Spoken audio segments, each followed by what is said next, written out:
Hello everyone, welcome you all on your channel Ravneet Study Corner. So as you all know that we are doing physics, and in this particular series we are doing physics in accordance with the Master Cadre Science syllabus. So as you all know that we already completed a unit named nuclear physics. So after that what I decided to choose is condensed matter physics. It is kind of easy topic, so I think it will be helpful for you all, and it is common in both the syllabus of lecturer cadre as well as master cadre. Okay, so I think it will be helpful and also release a burden, a kind of a burden that you will have after nuclear physics. ਸੋ ਇਹ ਜਿਹੜਾ syllabus ਹੈਗਾ ਮੈਂ ਤੁਹਾਡੇ ਨਾਲ share ਕਰੂੰਗੀ ਕਿ master cadre ਵਿੱਚ ਵੀ ਹੈਗਾ, ਔਰ this unit is also included in lecturer cadre as well. So as you can see solid state physics ਦੇ ਨਾਮ ਅੰਡਰ ਹੈਗਾ in master cadre physics. So first of all ਜਿਹੜਾ ਇਹਦੇ ਵਿੱਚ ਸਾਡਾ ਟੋਪਿਕ ਹੈਗਾ that is crystalline and amorphous structure of matter and different crystal system. So it is up to superconductivity. So ਮੈਂ ਐਰੋ ਵੀ ਲਗਾਇਆ ਹੋਇਆ. ਸੋ ਸਿਮਿਲਰਲੀ ਇਹ ਜਿਹੜਾ ਟੋਪਿਕ ਹੈਗਾ ਕੰਡੈਂਸ ਮੈਟਰ ਫਿਜ਼ਿਕਸ, ਇਹ ਲੈਕਚਰਰ ਕੇਡਰ ਦੇ ਸਿਲੇਬਸ ਵਿੱਚ ਵੀ ਹੈਗਾ, ਫਿਜ਼ਿਕਸ ਦੇ ਸਿਲੇਬਸ ਵਿੱਚ, ਬਟ ਉਹਦੇ ਵਿੱਚ ਬਿਟ ਡਿਫਰੈਂਟ ਹੈ. ਥੋੜ੍ਹਾ ਜਿਹੜਾ ਸਿਲੇਬਸ ਹੈ ਮੈਚ ਕਰਦਾ, ਥੋੜ੍ਹਾ ਇਹਦੇ ਨਾਲੋਂ ਮੈਚ ਨਹੀਂ ਕਰਦਾ. ਸੋ ਫਰਸਟ ਟੋਪਿਕ ਜਿਹੜਾ ਬ੍ਰੇਵੀਅਸ ਲੈਟਿਸਿਸ, ਇਹ ਰੈਸੀਪ੍ਰੋਕਲ ਲੈਟਿਸਿਸ ਐਂਡ ਮਤਲਬ ਕਾਫੀ ਕੁਛ ਸੁਪਰ ਕੰਡਕਟਰਸ, ਜੋਸਫਸਨ ਜੰਕਸ਼ਨ, ਇਹ ਸਾਰਾ ਕੁਛ ਮਿਲਦਾ ਜੁਲਦਾ ਹੈਗਾ. ਸੋ ਅਸੀਂ ਹਾਲ ਇਫੈਕਟ, ਇਹ ਸਾਰਾ ਕੁਛ ਕਰਦੇ ਕਰਦੇ ਚੱਲਾਂਗੇ. ਔਰ ਅੱਜ ਦੀ ਜਿਹੜੀ ਸਾਡੀ ਵੀਡੀਓ ਹੈ, in this video the topic that I am going to cover is Bravais lattices. ਇਹ ਕਾਫੀ ਇੰਪੋਰਟੈਂਟ ਟੋਪਿਕ ਹੈ ਔਰ ਮਾਸਟਰ ਕੇਡਰ ਵਿੱਚ ਇਹਦਾ ਕੁਐਸਚਨ ਇਸ ਸਾਲ ਦੇਖਣ ਨੂੰ ਮਿਲਿਆ ਸੀਗਾ. ਸੋ ਅਸੀਂ ਸਟਾਰਟ ਕਰਦੇ ਹਾਂ. ਅੱਜ ਦਾ topic with our first topic that is crystalline and amorphous solid. So crystalline solid ਅਤੇ ਅਮੋਰਫਸ ਸੋਲਿਡ ਦੋ ਤਰ੍ਹਾਂ ਦੇ ਸੋਲਿਡ ਅਸੀਂ ਪੜ੍ਹੇ ਹੋਏ ਨੇ. ਸੋ ਪਹਿਲਾ ਜਿਹੜਾ ਸੋਲਿਡ, ਪਹਿਲੀ ਟਾਈਪ ਹੈ ਜਿਹੜੀ ਸੋਲਿਡ ਸੀ that is crystalline. So what actually it is, so ਇਹ ਹੈਗੀ ਕੀ ਹੈ. So the substance whose constituent particles like atoms, ions or molecules are arranged in a definite geometric pattern. ਇੱਕ ਪੈਟਰਨ 3D ਪੈਟਰਨ ਜਾਂ 2D pattern ਅਗਰ ਉਹ follow ਕਰਦੇ ਆ, ਅਗਰ solid of course 3D pattern ਨੂੰ ਫੋਲੋ ਕਰਨਗੇ, ਸੋ ਉਹ ਜੇ ਇੱਕ ਪੈਟਰਨ ਨੂੰ ਫੋਲੋ ਕਰਦੇ ਆ ਤਾਂ ਉਹਨਾਂ ਨੂੰ ਅਸੀਂ ਕੀ ਕਵਾਂਗੇ, ਕ੍ਰਿਸਟਲਾਈਨ ਸੋਲਿਡਸ. ਬਟ ਜਿਹੜੇ ਹੈਗੇ ਆ ਅਮੋਰਫੋਸ ਸੋਲਿਡ, ਉਹਨਾਂ ਵਿੱਚ ਕੋਈ ਪਰਟੀਕੂਲਰ ਇੱਕ ਡੈਫੀਨੇਟ ਪੈਟਰਨ ਨਹੀਂ ਹੁੰਦਾ. ਇਹਨੂੰ ਮੈਂ ਅੱਗੇ ਤੁਹਾਨੂੰ ਇੱਕ ਵਧੀਆ ਐਗਜ਼ਾਮਪਲ ਦੇ ਤੌਰ 'ਤੇ ਤਰੀਕੇ ਨਾਲ ਸਮਝਾਵਾਂਗੀ. ਸੋ ਇਹਦਾ ਨੈਕਸਟ ਡਿਫਰੈਂਸ ਕੀ ਹੈਗਾ ਕਿ ਜਿਹੜੇ ਕ੍ਰਿਸਟਲਾਈਨ ਸੋਲਿਡਸ ਆਫ ਕੋਰਸ ਜੇ ਇਹਦੇ ਵਿੱਚ ਮਤਲਬ ਇੱਕ ਪੈਟਰਨ ਫੋਲੋ ਕਰ ਰਹੇ ਨੇ, ਅਤੇ ਕਾਫੀ ਲੌਂਗ ਰੇਂਜ ਦੇ ਹੋਣਗੇ, ਬਿਕਾਜ਼ ਇੱਕ ਪੈਟਰਨ ਹੈ 1 2 3 4 5 6, ਇਹ ਚੱਲਦੇ ਜਾ ਰਿਹਾ. So it is a long range order ਜਿਹੜਾ ਹੁੰਦਾ ਇਹਨਾਂ ਦਾ ਲੌਂਗ ਰੇਂਜ ਹੁੰਦਾ. ਅਤੇ ਜਿਹੜੇ ਦੂਸਰੀ ਤਰਫ ਹੈਗੇ ਆ ਸਾਡੇ ਕੋਲ ਅਮੋਰਫਸ, ਉਹਨਾਂ ਦਾ ਜਿਹੜਾ ਆਰਡਰ ਹੁੰਦਾ ਦੈਟ ਇਜ਼ ਸ਼ਾਰਟ ਰੇਂਜ. ਸੋ ਉਹੀ ਆ ਗਈ ਗੱਲ ਕਿ ਕ੍ਰਿਸਟਲਾਈਨ ਸੋਲਿਡਸ ਹੈਵ ਡੈਫੀਨੇਟ ਜੋਮੈਟਰੀ, ਔਰ ਜਿਹੜੇ ਅਮੋਰਫਸ ਹੁੰਦੇ ਆ ਉਹਨਾਂ ਦੀ ਜੋਮੈਟਰੀ ਡੈਫੀਨੇਟ ਨਹੀਂ ਹੁੰਦੀ. ਸੋ ਮੈਲਟਿੰਗ ਪੁਆਇੰਟ 'ਤੇ ਇੱਕ ਬੜਾ ਵਧੀਆ ਗੱਲ ਆਉਂਦੀ ਹੈ ਕਿ ਜਿਹੜੇ ਹੁੰਦੇ ਨਾ crystalline solids, they have sharp melting point. Like ਅਗਰ ਇੱਕ ਪਰਟੀਕੂਲਰ ਪੁਆਇੰਟ ਤੱਕ ਅਸੀਂ ਉਹਨਾਂ ਨੂੰ ਹੀਟ ਕਰਦੇ ਹਾਂ ਤਾਂ ਉਹ ਇੱਕਦਮ ਮੈਲਟ ਕਰ ਜਾਣਗੇ. ਸੋ ਹੈਵਿੰਗ ਮਤਲਬ ਇੱਕ ਸ਼ਾਰਪ ਮੈਲਟਿੰਗ ਪੁਆਇੰਟ ਆ. ਪਰ ਜਿਹੜੇ ਹੈਗੇ ਆ ਸਾਡੇ ਕੋਲ ਅਮੋਰਫਸ ਸੋਲਿਡਸ, ਉਹਨਾਂ ਦੀ ਇੱਕ ਰੇਂਜ ਹੋ ਜਾਂਦੀ ਹੈ, ਲਾਈਕ 10 ਡਿਗਰੀ ਦੀ ਰੇਂਜ ਹੋ ਜਾਵੇਗੀ. ਲਾਈਕ ਅਗਰ ਮੈਂ ਉਹਨਾਂ ਨੂੰ 120 ਡਿਗਰੀ ਤੱਕ ਹੀਟ ਕਰਦੀ ਹਾਂ ਤਾਂ ਉਸ ਤੋਂ ਬਾਅਦ ਅਗਰ 120 ਤੋਂ ਲੈ ਕੇ 130 ਤੱਕ ਉਹ ਪੂਰਾ ਸਟਰਕਚਰ ਮੈਲਟ ਕਰਨ ਨੂੰ ਇੰਨਾ ਟਾਈਮ ਲਵੇਗਾ. So is a kind of range, ਉਹਨਾਂ ਦੀ ਇੱਕ ਪਰਟੀਕੂਲਰ ਰੇਂਜ ਹੋਵੇਗੀ. ਉਹ ਸ਼ਾਰਪਲੀ ਮਤਲਬ ਸ਼ਾਰਪ ਉਹਨਾਂ ਦਾ ਮੈਲਟਿੰਗ ਪੁਆਇੰਟ ਨਹੀਂ ਹੋਏਗਾ.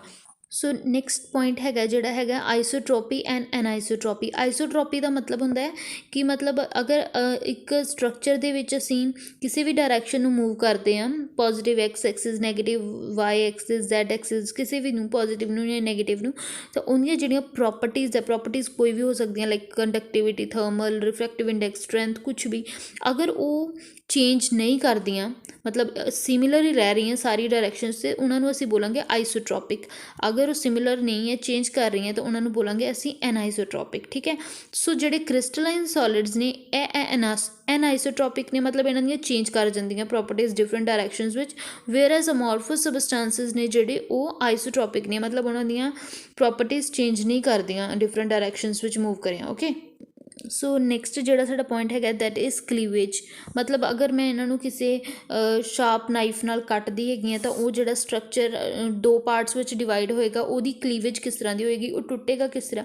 ਅਗਰ ਉਹ ਇੱਕ ਸ਼ਾਰਪ ਤਰੀਕੇ ਨਾਲ ਕੱਟਦਾ ਹੈ, ਮਤਲਬ ਕਲੀਨ ਕਲੀਵੇਜ ਦਿੰਦਾ ਹੈ, ਰੈਗੂਲਰ ਪੈਟਰਨ ਸਾਨੂੰ ਮਤਲਬ ਸ਼ੋਅ ਹੁੰਦਾ ਹੈ, ਤਾਂ ਉਹਨੂੰ ਅਸੀਂ ਕੀ ਕਵਾਂਗੇ ਕਿ ਉਹਦੀ ਕਲੀਨ ਕਲੀਵੇਜ ਹੈ। ਬਟ ਅਗਰ ਜਿਸ ਤਰ੍ਹਾਂ ਕਿ ਅਮੋਰਫਸ ਵਿੱਚ ਹੁੰਦਾ ਹੈ, ਉਹਨੂੰ ਅਗਰ ਮੈਂ ਨਾਈਫ ਨਾਲ ਕੱਟਦੀ ਹੈਗੀ ਹਾਂ ਤਾਂ ਉਹ ਜਿਹੜਾ ਇਰੈਗੂਲਰ ਪੈਟਰਨ ਸ਼ੋ ਕਰਦਾ, ਤਾਂ ਉਹਨੂੰ ਅਸੀਂ ਕੀ ਬੋਲਦੇ ਹਾਂ ਕਿ ਅਮੋਰਫਸ ਸੋਲਿਡਸ ਅੰਡਰਗੋ ਇਰੈਗੂਲਰ ਕਲੀਵੇਜ। ਸੋ ਕ੍ਰਿਸਟਲਾਈਨ ਅਤੇ ਅਮੋਰਫਸ ਵਿੱਚ ਇੱਕ ਇਹ ਵੀ ਡਿਫਰੈਂਸ ਬਹੁਤ ਵੱਡਾ ਸਾਹਮਣੇ ਆਉਂਦਾ ਕਿ ਜਦੋਂ ਅਸੀਂ ਉਹਨੂੰ ਪਰਟੀਕੂਲਰ ਨਾਈਫ ਨਾਲ ਕੱਟਦੇ ਹਾਂ ਤਾਂ ਉਹਦੀ ਕਲੀਨ ਕਲੀਵੇਜ ਸ਼ੋ ਹੁੰਦੀ ਹੈ, ਵੇਅਰ ਐਜ਼ ਅਮੋਰਫਸ ਦੀ ਜਿਹੜੀ ਕਲੀਵੇਜ ਹੈ that is irregular. Okay, so next ਜਿਹੜੀ ਮੈਂ ਪਿਕਚਰ ਤੁਹਾਨੂੰ ਸ਼ੋ ਹੋ ਰਹੀ ਹੈ ਸਕਰੀਨ 'ਤੇ, ਇਹਦੇ ਵਿੱਚ ਤੁਸੀਂ ਕਲੀਅਰਲੀ ਦੇਖ ਸਕਦੇ ਹੋ ਕਿ ਕ੍ਰਿਸਟਲਾਈਨ ਸੋਲਿਡਸ ਨੇ ਉਹਨਾਂ ਵਿੱਚ ਇੱਕ ਡੈਫੀਨੇਟ ਪੈਟਰਨ ਹੁੰਦਾ, ਇੱਕ ਡੈਫੀਨੇਟ ਜਮੈਟਰੀ ਹੁੰਦੀ ਹੈ, ਔਰ ਇਹਦੇ ਤੋਂ ਇਹ ਵੀ ਪਤਾ ਲੱਗਦਾ ਕਿ ਇਹ ਲੌਂਗ ਰੇਂਜ ਨਹੀਂ ਹੋਣਗੇ। ਬਟ ਜਿਹੜਾ ਅਮੋਰਫਸ ਹੈਗਾ ਇਹਦੀ ਕੋਈ ਜਮੈਟਰੀ ਡੈਫੀਨੇਟ ਨਹੀਂ ਹੈ, ਔਰ ਕੋਈ ਮਤਲਬ ਇਹਦੇ ਜਿਹੜਾ ਰੇਂਜ ਹੈ ਉਹ ਵੀ ਬਿਲਕੁਲ ਸ਼ਾਰਟ ਰੇਂਜ ਦੇ ਹੋਣਗੇ। ਇਹਦਾ ਮਤਲਬ ਪੈਟਰਨ ਬਿਲਕੁਲ ਅਸੀਂ ਦੇਖ ਸਕਦੇ ਹਾਂ ਕਿ ਉਹਦੇ ਵਿੱਚ ਇੱਕ ਪਰਟੀਕੂਲਰ ਪੈਟਰਨ ਸਾਨੂੰ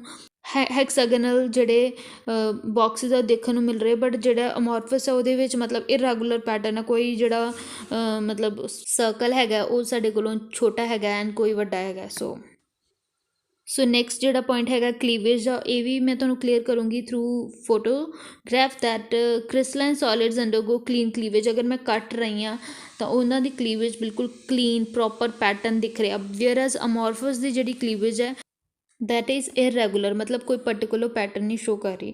ਸੋ ਇਹ ਸਾਰੀਆਂ ਜਿਹੜੀਆਂ ਪ੍ਰੋਪਰਟੀਜ਼ ਸੀਗੀਆਂ ਇਹ ਆਈ ਹੋਪ ਤੁਹਾਨੂੰ ਸਾਰਿਆਂ ਨੂੰ ਵਧੀਆ ਤਰੀਕੇ ਨਾਲ ਕਲੀਅਰ ਹੋਈਆਂ ਹੋਣਗੀਆਂ। ਸੋ ਨੈਕਸਟ ਟੋਪਿਕ ਅਸੀਂ ਜਿਹੜਾ ਕਰਨਾ ਹੈਗਾ ਉਹ that is lattice. So what actually a lattice is, lattice ਹੁੰਦਾ ਕੀ ਹੈ? So it is a simply a network of points in space. ਜਦੋਂ ਮਤਲਬ ਕੋਈ ਵੀ ਸਪੇਸ ਵਿੱਚ ਕੋਈ ਪੁਆਇੰਟਸ ਹੈਗੇ ਨੇ, ਸੋ ਉਹਨਾਂ ਦਾ ਜਿਹੜਾ ਨੈਟਵਰਕ ਹੈਗਾ ਉਹਨੂੰ ਅਸੀਂ ਲੈਟਿਸ ਬੋਲ ਦਿੰਦੇ ਹਾਂ। ਔਰ ਜਦੋਂ ਇਹ ਇੱਕ ਬੇਸਿਸ ਨਾਲ ਮਿਲ ਜਾਂਦਾ ਤਾਂ ਫਿਰ ਇਹ ਜਿਹੜੀ ਚੀਜ਼ ਬਣਾਉਂਦਾ ਹੈਗਾ that is a crystal structure.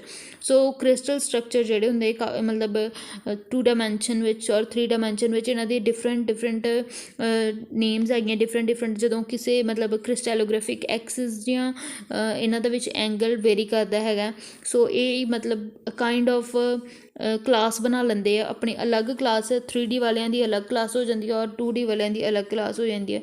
ਸੋ ਇਸ ਬਾਰੇ ਵੀ ਅਸੀਂ ਗੱਲ ਕਰਦੇ ਹਾਂ। ਸੋ ਸਭ ਤੋਂ ਪਹਿਲਾਂ ਜਿਹੜਾ ਯੂਨਿਟ ਸੈੱਲ ਹੈ, ਯੂਨਿਟ ਸੈੱਲ ਹੁੰਦਾ ਕੀ ਹੈ? May be defined as a smallest geometrical figure which when repeated itself in a 3D produces a crystal. ਠੀਕ ਹੈ, ਜਿਸ ਤਰ੍ਹਾਂ ਮੈਂ ਇੱਕ ਤੁਹਾਨੂੰ ਐਗਜ਼ਾਮਪਲ ਦੇ ਦੇਵਾਂ, ਅਗਰ ਅਸੀਂ ਇੱਕ ਕਮਰਾ ਬਣਾਉਣਾ ਹੈ, ਇੱਕ ਰੂਮ ਰੈਡੀ ਕਰਨਾ, ਸੋ ਉਹਦੇ ਵਿੱਚ ਜਿਹੜੀਆਂ ਬ੍ਰਿਕਸ ਯੂਜ਼ ਹੋਣਗੀਆਂ, ਇੱਕ ਇੱਟ ਯੂਜ਼ ਹੋਵੇਗੀ, that will be the basic unit, ਜਿਹੜੀ ਸਭ ਤੋਂ ਛੋਟਾ ਸਮੋਲੈਸਟ ਯੂਨਿਟ ਹੋਏਗਾ, ਜਿਹਦਾ ਸਮੋਲੈਸਟ ਜੋਮੈਟਰੀਕਲ ਫਿਗਰ ਹੈ that is that brick. So ਉਹਨੂੰ ਅਸੀਂ ਯੂਨਿਟ ਸੈੱਲ ਕੰਸੀਡਰ ਕਰਾਂਗੇ ਪੂਰੇ ਰੂਮ ਲਈ। So this is what is unit cell. Example ਨਾਲ ਮੈਂ ਦੱਸਿਆ। ਸੋ ਪ੍ਰਿਮਿਟਿਵ ਸੈੱਲਸ ਕੀ ਹੁੰਦੇ ਆ? ਪ੍ਰਿਮਿਟਿਵ ਸੈੱਲ ਵੀ ਯੂਨਿਟ ਸੈੱਲ ਦੀ ਹੀ ਟਾਈਪ ਹੈ, ਪਰ ਫਰਕ ਕੀ ਹੈਗਾ ਕਿ ਜਿਹੜਾ ਪ੍ਰਿਮਿਟਿਵ ਸੈੱਲ ਆ ਉਹਦਾ ਵੋਲਿਊਮ ਜਿਹੜਾ ਉਹ ਮਿਨੀਮਮ ਹੁੰਦਾ ਹੈ।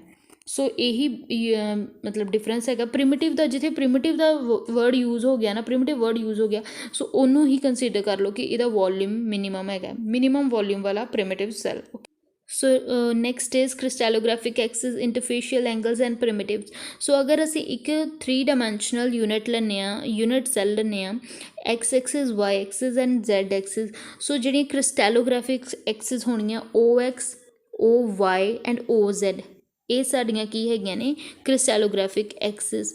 Whereas alpha, beta and gamma the angle between X, Y and Z axis, ਇਹ ਸਾਡੇ ਕੀ ਹੈਗੇ ਨੇ? ਇੰਟਰਫੇਸ਼ੀਅਲ ਐਂਗਲਸ। ਆਈ ਹੋਪ ਤੁਹਾਨੂੰ ਇਹ ਯੂਨਿਟ ਸੈੱਲ ਦੀ ਡਾਇਗਰਾਮ ਤੋਂ ਇਹ ਵਧੀਆ ਤਰੀਕੇ ਨਾਲ ਕਲੀਅਰ ਹੋਇਆ ਹੋਏਗਾ ਕਿ ਇੰਟਰਫੇਸ਼ੀਅਲ ਐਂਗਲਸ ਐਂਡ ਕ੍ਰਿਸਟੈਲੋਗ੍ਰਾਫਿਕ ਐਕਸਿਸ ਕੀ ਹੁੰਦੇ ਨੇ। ਓਕੇ, ਸੋ ਜਿਹੜਾ ਨੈਕਸਟ ਸਾਡਾ ਪੁਆਇੰਟ ਹੈਗਾ ਉਹ ਹੈਗਾ ਕਿ ਜਦੋਂ 2 ਡਾਇਮੈਂਸ਼ਨਲ ਵਿੱਚ ਔਰ 3 ਡਾਇਮੈਂਸ਼ਨਲ ਵਿੱਚ ਜਿਹੜੇ ਲੈਟਿਸਿਸ ਦੇ ਡਿਫਰੈਂਟ ਅਰੇਂਜਮੈਂਟਸ ਬਣ ਜਾਂਦੀਆਂ ਜਾਂ ਡਿਫਰੈਂਟ ਉਹਨਾਂ ਦੇ ਕ੍ਰਿਸਟੈਲੋਗ੍ਰਾਫਿਕ ਐਕਸਿਸ ਔਰ ਇੰਟਰਫੇਸ਼ੀਅਲ ਐਂਗਲ ਵੇਰੀ ਕਰਦੇ ਨੇ, ਅਤੇ ਉਹ ਜਿਹੜਾ ਇੱਕ ਆਪਣੀ ਕਲਾਸ ਬਣਾ ਲੈਂਦੇ ਨੇ ਅਲੱਗ, ਉਹਨਾਂ ਨੂੰ ਆਪਾਂ ਬੋਲਦੇ ਹਾਂ ਬ੍ਰੇਵੀਅਸ ਲੈਟਿਸਿਸ। ਸੋ ਜਦੋਂ 2D ਹੁੰਦੀ ਹੈ, 2D ਵਿੱਚ ਜਿਹੜੇ ਮਤਲਬ ਇਹਨਾਂ ਦੀ 5 ਅਲੱਗ-ਅਲੱਗ ਬ੍ਰੇਵੀਅਸ ਲੈਟਿਸਿਸ ਬਣ ਜਾਂਦੇ, ਔਰ 3D ਵਿੱਚ 14 ਬ੍ਰੇਵੀਅਸ ਲੈਟਿਸਿਸ ਹੁੰਦੇ ਆ। ਸੋ ਇਹ ਜਿਹੜਾ ਕੁਐਸਚਨ ਹੈਗਾ ਕਿ ਇਨ 3 ਡਾਇਮੈਂਸ਼ਨਲ ਸਟਰਕਚਰ ਕਿੰਨੇ ਟਾਈਪ ਆਫ ਬ੍ਰੇਵੀਅਸ ਲੈਟਿਸਿਸ ਹੁੰਦੇ ਨੇ। ਸੋ ਇਹ ਕੁਐਸਚਨ ਮਾਸਟਰ ਕੇਡਰ 2020 ਵਿੱਚ ਆਇਆ ਸੀਗਾ ਕਿ 14 ਲੈਟਿਸਿਸ ਹੁੰਦੇ ਨੇ। ਸੋ ਆਈ ਹੋਪ ਤੁਹਾਨੂੰ ਸਾਰਿਆਂ ਨੂੰ ਇਹ ਜਿਹੜੀ ਸੀਰੀਜ਼ ਸੀਗਾ ਉਹਦਾ 3rd ਕੁਐਸਚਨ ਸੀਗਾ। ਸੋ ਇਸੇ ਤਰ੍ਹਾਂ ਜਿਹੜੇ 2 ਡਾਇਮੈਂਸ਼ਨਲ ਵਿੱਚ ਉਹ ਕਿੰਨੇ ਹੁੰਦੇ ਹੈਗੇ ਆ, 5 ਹੁੰਦੇ ਹੈਗੇ। ਸੋ ਅਸੀਂ ਸਾਰੇ ਦੇਖਦੇ ਹਾਂ ਕਿ ਉਹ ਕਿਹੜੇ ਕਿਹੜੇ ਹੁੰਦੇ ਆ। that are hexagonal lattice, rectangular lattice, square lattice, rhombic lattice। ਇਹਨੂੰ ਆਪਾਂ rectangular with interior points ਵੀ ਬੋਲਦੇ ਹਾਂ। ਇਹ ਜਿਹੜਾ interior points ਵਾਲਾ ਨਾ point ਹੈਗਾ ਇਹਨੂੰ ਹਾਈਲਾਈਟ ਕਰਦੇ ਹਾਂ ਆਪਾਂ, ਇਹਨੂੰ ਦੁਬਾਰਾ ਅੱਗੇ ਡਿਸਕਸ ਕਰਦੇ ਹਾਂ ਕਿ ਕਿਉਂ। And 5th one is parallelogram lattice। ਸੋ ਇਹ ਜਿਹੜਾ ਹੈਗਾ ਸੈਂਟਰਲ 3rd one ਜਿਹੜਾ ਸਾਡੇ ਕੋਲ ਹੈਗਾ ਸੈਂਟਰਡ ਰੈਕਟੈਂਗੂਲਰ ਐਂਡ ਪ੍ਰਿਮਿਟਿਵ ਰੈਕਟੈਂਗੂਲਰ। ਇਹਨਾਂ ਵਿੱਚ ਫ਼ਰਕ ਕੀ ਹੈ, ਦੋਨੋਂ ਤਾਂ ਰੈਕਟੈਂਗੂਲਰ ਨੇ, ਫ਼ਰਕ ਕੀ ਹੈ, ਐਂਗਲ ਵੀ ਦੋਨਾਂ ਦਾ 90 ਡਿਗਰੀ ਹੈ ਔਰ A is not equals to B ਵੀ ਹੈਗਾ। ਸੋ ਇਹਨਾਂ ਦੋਨਾਂ ਵਿੱਚ ਫ਼ਰਕ ਕੀ ਹੈ? ਸੋ ਫ਼ਰਕ ਇਹੀ ਹੈ, ਉਹਦੇ ਵਿੱਚ ਆ ਗਿਆ ਪ੍ਰਿਮਿਟਿਵ ਐਂਡ ਉਹਦੇ ਵਿੱਚ ਆ ਗਿਆ ਸੈਂਟਰਡ।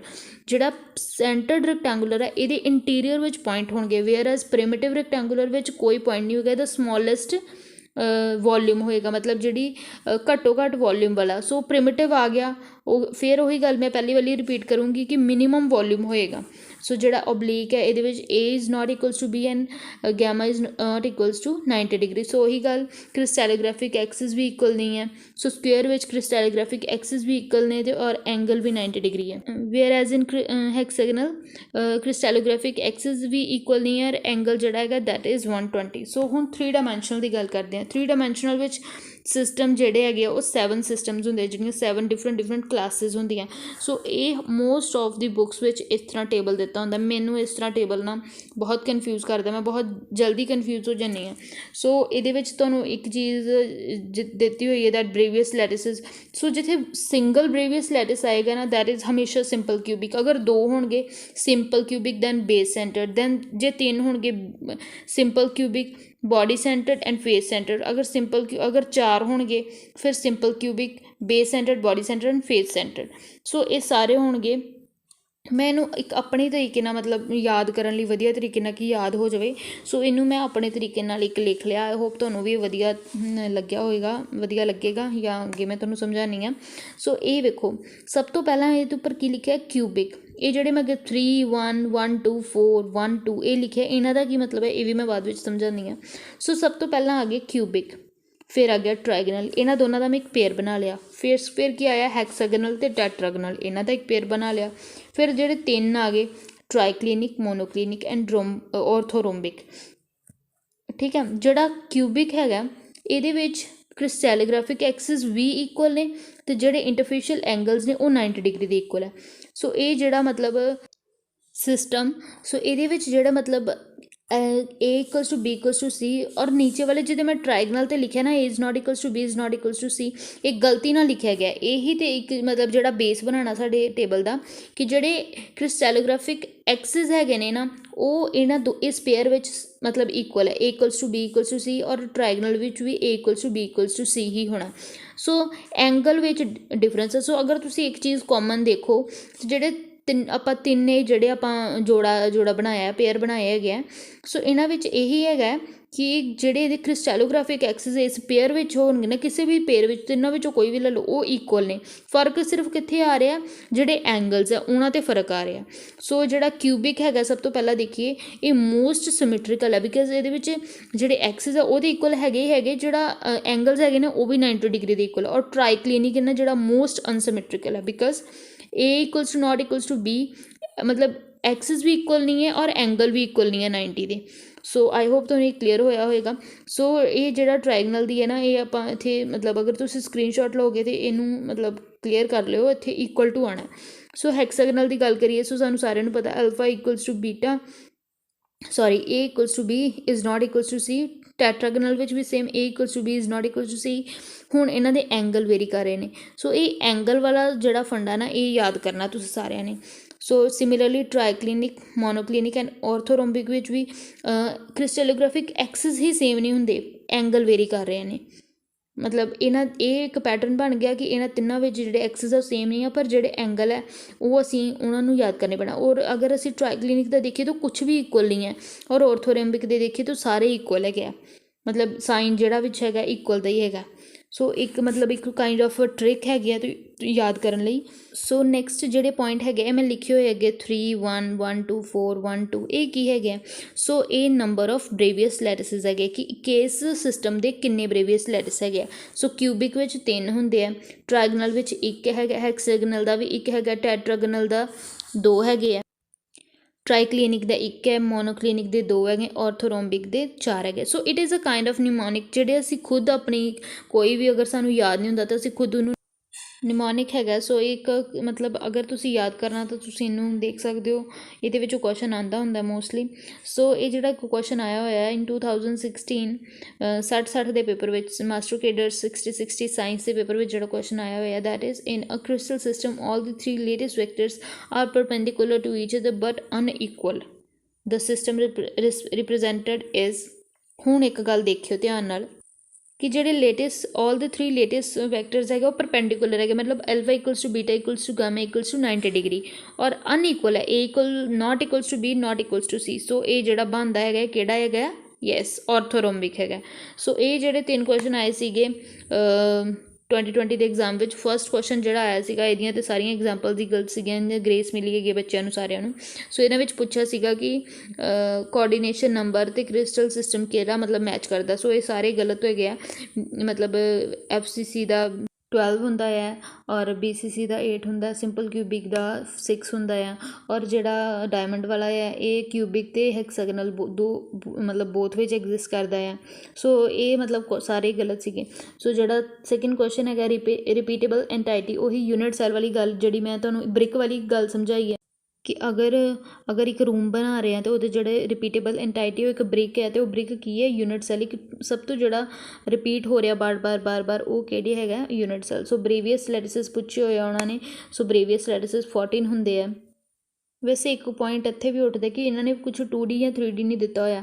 ਸੋ 2D ਵਿੱਚ ਹੁੰਦੇ ਆ 5 ਅਤੇ 3D ਵਿੱਚ ਹੁੰਦੇ ਆ 14। ਸੋ ਅਗਰ ਇੱਥੇ 5 ਦੀ ਆਪਸ਼ਨ ਹੁੰਦੀ ਤਾਂ ਓਬਜੈਕਸ਼ਨ ਰੇਜ਼ ਹੋ ਸਕਦਾ ਸੀ ਕਿ 5 ਵੀ ਹੁੰਦੇ ਆ ਅਤੇ 14 ਵੀ ਹੁੰਦੇ ਆ, 5 2D ਦੇ ਹੁੰਦੇ ਆ ਅਤੇ 14 3D ਹੁੰਦੇ ਆ। ਬਟ ਇੱਥੇ ਸਾਰੀਆਂ ਆਪਸ਼ਨਸ ਹੀ ਅਲੱਗ ਨੇ ਅਤੇ ਸਿਰਫ ਇੱਕੋ 14 ਦਿੱਤਾ। ਸੋ ਇਟ ਇਜ਼ ਅ 3D ਦੀ ਇਹਨਾਂ ਨੇ ਮਤਲਬ ਪੁੱਛਿਆ ਹੋਇਆ। ਸੋ ਆਇਓ ਅੱਜ ਜੋ ਵੀ ਅਸੀਂ ਕੀਤਾ ਤੁਹਾਨੂੰ ਸਾਰਾ ਕੁਝ ਵਧੀਆ ਤਰੀਕੇ ਨਾਲ ਕਲੀਅਰ ਹੋਇਆ ਹੋਏਗਾ। ਸੋ ਆਪਣੀ ਪੜ੍ਹਾਈ ਨੂੰ ਰੈਗੂਲਰ ਰੱਖੋ, ਸਾਰੇ ਯੂਨਿਟਸ ਦੇ ਨਾਲ ਮਤਲਬ ਨੋਟਸ ਬਣਾਓ, ਜਾਂ ਨੋਟਸ ਨਹੀਂ ਬਣਾਉਣੇ ਤਾਂ ਆਪਣੀਆਂ ਬੁੱਕਸ ਜਿੱਥੋਂ ਵੀ ਤੁਸੀਂ ਪੜ੍ਹ ਰਹੇ ਹੋ ਤੋਂ ਤਰੀਕੇ ਨਾਲ ਪੜ੍ਹੋ, ਔਰ ਵੱਧ ਤੋਂ ਵੱਧ ਲਾਈਕ ਸ਼ੇਅਰ ਐਂਡ ਸਬਸਕ੍ਰਾਈਬ ਕਰੋ ਉਹਨਾਂ ਸਾਰੇ ਬੱਚਿਆਂ ਨਾਲ ਜਿਨ੍ਹਾਂ ਨੂੰ ਇਹ ਜਿਹੜੀ ਇਨਫੋਰਮੇਸ਼ਨ ਹੈ, ਇਹ ਜਿਹੜਾ ਟੋਪਿਕ ਪੜ੍ਹਾਇਆ ਹੈ ਯੂਜ਼ਫੁਲ ਹੋਏਗਾ ਜਿਨ੍ਹਾਂ ਲਈ। ਸੋ ਲਾਈਕ ਕਰਿਆ ਕਰੋ, ਮਤਲਬ is a kind of appreciation, ਮਤਲਬ ਬੰਦੇ ਨੂੰ ਪਤਾ ਚੱਲਦਾ that you are doing good. ਔਰ ਅਗਰ ਨਹੀਂ ਵੀ ਵਧੀਆ ਲੱਗਦਾ ਤਾਂ ਵੀ ਦੱਸਿਆ ਕਰੋ ਕਮੈਂਟ ਸੈਕਸ਼ਨ ਵਿੱਚ, ਕੋਈ ਆਪਣੇ ਸੁਜੈਸ਼ਨ ਦੇਣੇ ਹੁੰਦੇ ਆ ਤਾਂ ਦਿਆ ਕਰੋ। So thank you.